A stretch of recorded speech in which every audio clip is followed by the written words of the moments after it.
when one talks about Pan-Africanism, particularly today, there is the tendency from the one side to romanticize Pan-Africanism, to articulate Pan-Africanism as if it were a magic wand, which, when waved, will solve all African problems, whether they are technological, commercial, political, or otherwise.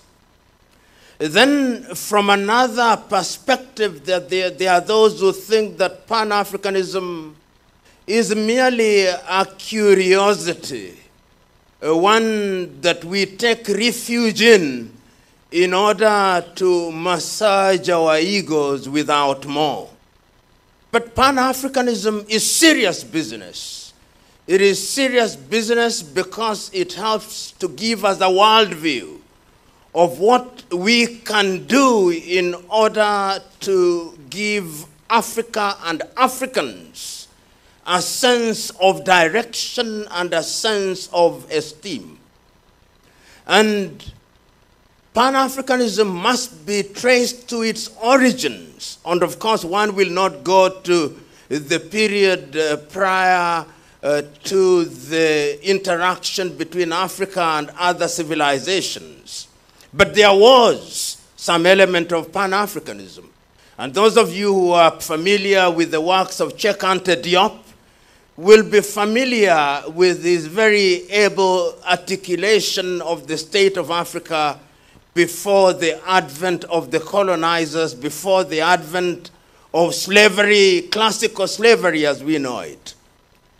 But we must, in the nature of things, have what I call a historical cut-off point, particularly when we want to contextualize our discourse in the arena of education generally and higher education specifically. You will be familiar with the very early ideas of the great Sylvester Williams of Antigua and Barbuda in the Caribbean, when the whole idea of Pan-Africanism was gaining traction in the middle part of the 19th century. Fundamentally, as a reaction to the manner in which the African had been treated during slavery and the manner in which the African was being treated during colonization. And in its very embryonic stages, one begins to hear Africans talking about education as they understood it then, as one of the key avenues via which liberation understood broadly could be achieved. That ignorance was not bliss. You wanted to create an army of young men and women whose worldview was informed in a particular direction, the direction of liberating Africans, whether they were in the mother continent, in the continent of Africa, or they were in the diaspora in the Caribbean, or in Latin America, or Europe, or Australia. And you will see the series of meetings that are then held during that period. And specifically, they are iconic interactions, because when the colonizer came into the continent of Africa, education was informed by the colonizer. So that if you went to the former Portuguese colonies, there was a very deliberate effort on the part of the Portuguese to recruit a cadre of individuals who would then be taken to Lisbon to be trained and to go back, whether it was Guinea-Bissau or to Angola or Cabo Verde or to Mozambique or to Brazil, in order to serve the colonial infrastructure. And there were very few recruited in that regard. And when one is talking about education in many countries, one can actually identify them because they then became political leaders in their various countries and were involved in establishing educational institutions. You can talk about Agostinho Neto in Angola, and you will read his poems to understand how great a mind he was. You will talk about Amilcar Cabral in Guinea-Bissau and Cabo Verde. You'll talk about Eduardo Mondlane in Mozambique. And then you come to the former French colonies, the same. And there are people from La Côte d'Ivoire here.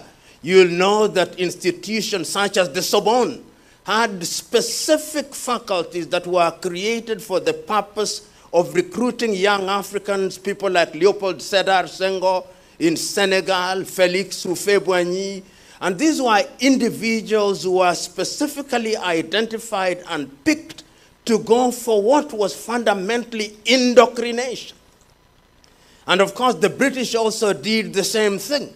And that is how you then understand how they were picked, whether you are talking about in countries such as Zambia, they would pick people like Kenneth David Kaunda. In Malawi, Kamuzu Hastings Banda. In Kenya, Jomo Kenyatta. In Tanzania, Julius Kambarage Nyerere, and one would go on and on. And even if you went to the apartheid regimes in South Africa, you'll find that individuals such as Nelson Mandela were directed towards Fort Hare.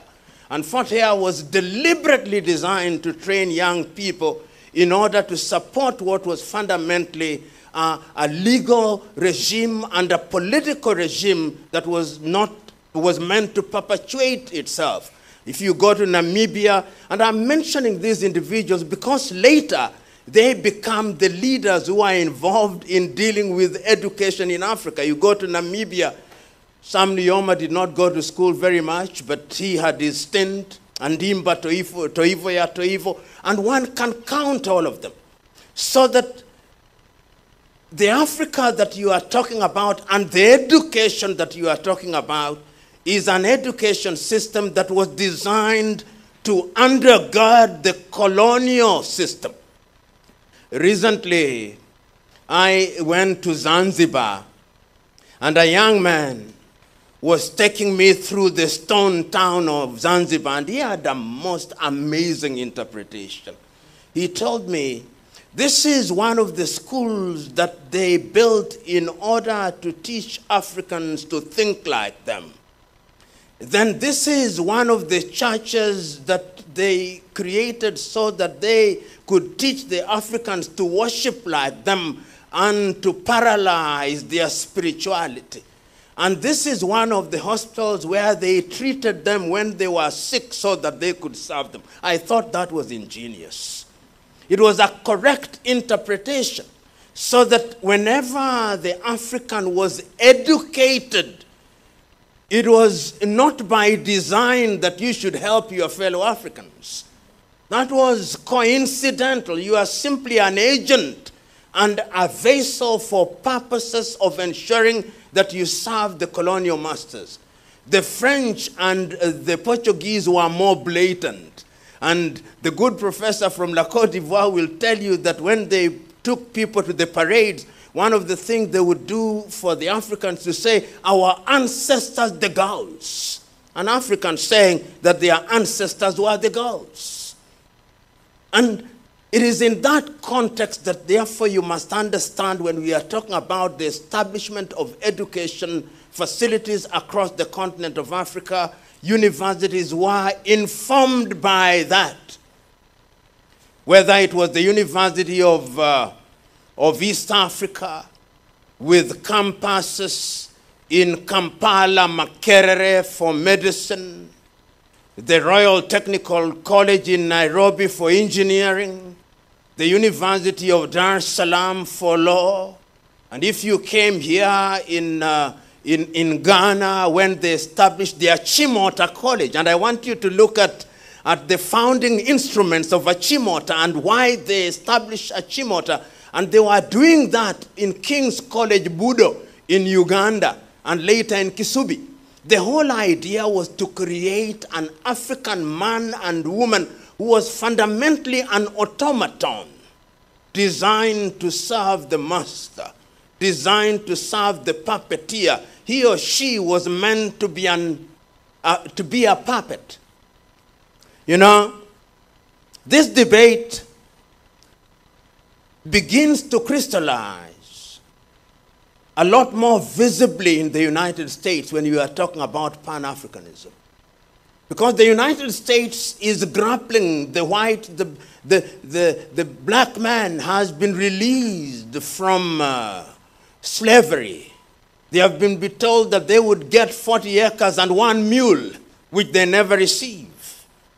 They have recruited the Uncle Toms, and they are persuading the black people at that time that what you need are a set of skills. Be a good plumber. Be a good electrician.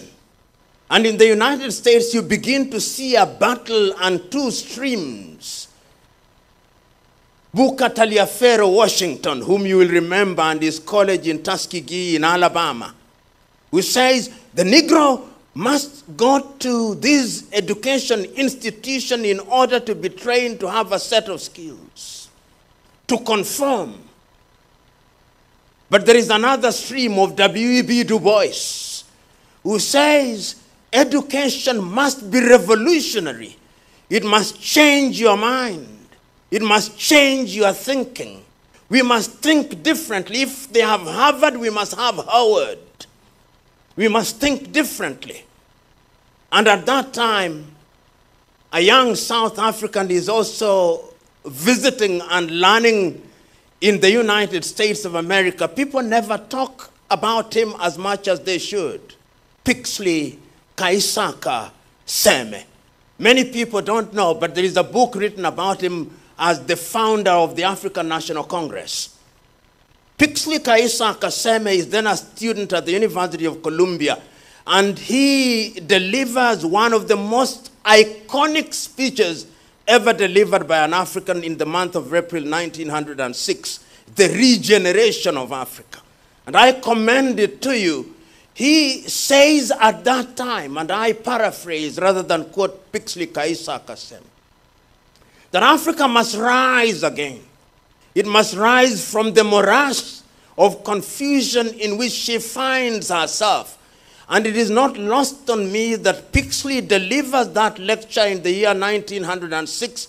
And in 1912, the African National Congress is then founded in South Africa, with Pixley Kaisaka Seme and Sir Albert Luthuli as some of the leading lights, and of course, Governor Mbeki and others. They are beginning to recognize that education is important.